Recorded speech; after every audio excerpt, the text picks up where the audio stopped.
Hello बच्चों, let's read the question यहाँ पे आपको दो स्टेटमेंट्स दी गई हैं। पहली स्टेटमेंट है the order of the reaction में बी नेगेटिव, और जो दूसरी स्टेटमेंट है वो है in some cases the rate of the reactions decreases as the concentration of reactions increase, right. तो ये दो स्टेटमेंट्स दी हैं, इनके बेसिस पे चार ऑप्शंस दिए हैं। Both the statements are correct, both are incorrect, one is correct, two is incorrect, one is incorrect, two is correct. तो आपको सिलेक्ट करना है करेक्ट ऑप्शन।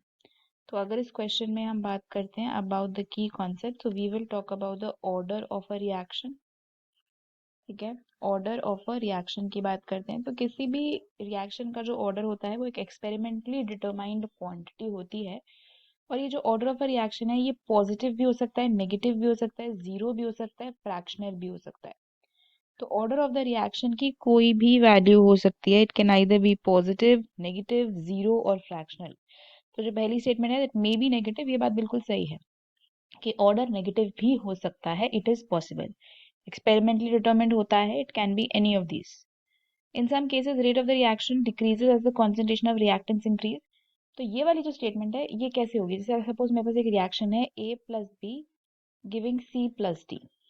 ठीक है, अब इसके लिए ये मैं मान के चल रही हूँ कि ये एक सेकेंड ऑर्डर रिएक्शन है, मतलब इसका जो रेट एक्सप्रेशन है वो ये है कि रेट जो है वो कॉन्सेंट्रेशन ऑफ ए और बी दोनों पे डिपेंड करता है, राइट। मैं ये मान के चल रही हूँ।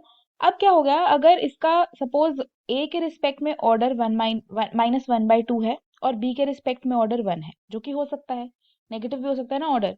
तो ये हमने एक अज्यूम किया है कि ये रेट एक्सप्रेशन है। Okay, just to understand the concept. तो अब यहाँ पे देखो क्या हो जाएगा, ये के बी डिवाइडेड बाय ए भी तो लिखा जा सकता है, ए की पावर हाफ। इस तरीके से लिख देते हैं ना, क्योंकि ए की पावर माइनस हाफ है, मतलब ए नीचे है। तो यहाँ पे आप ये देख सकते हो कि जो आपका रेट है वो बी की कॉन्सेंट्रेशन से तो डायरेक्टली रिलेटेड है, लेकिन ए की कॉन्सेंट्रेशन से इनवर्सली रिलेटेड हो गया, है ना। ए की कॉन्सेंट्रेशन से इनवर्सली रिलेटेड हो गया। तो इस केस में जब कॉन्सेंट्रेशन बढ़ेगी तो रेट घटेगा, जब कॉन्सेंट्रेशन ऑफ रिएक्टेंट बढ़ेगी तो रेट घटेगा ना। तो in some cases this is also possible. तो किन केसेस में पॉसिबल है, जब आपका ऑर्डर नेगेटिव हो गया या फ्रैक्शनल हो गया, कुछ ऐसी वैल्यू आ गई जिससे इनवर्स रिलेशनशिप डेवलप हो गया, तो कॉन्सेंट्रेशन के बढ़ने से रेट घट सकता है। तो that is possible in some cases, depends on the order with respect to that particular reactant जो दिया गया है। तो दोनों स्टेटमेंट्स हमारी ट्रू हो जाएंगी।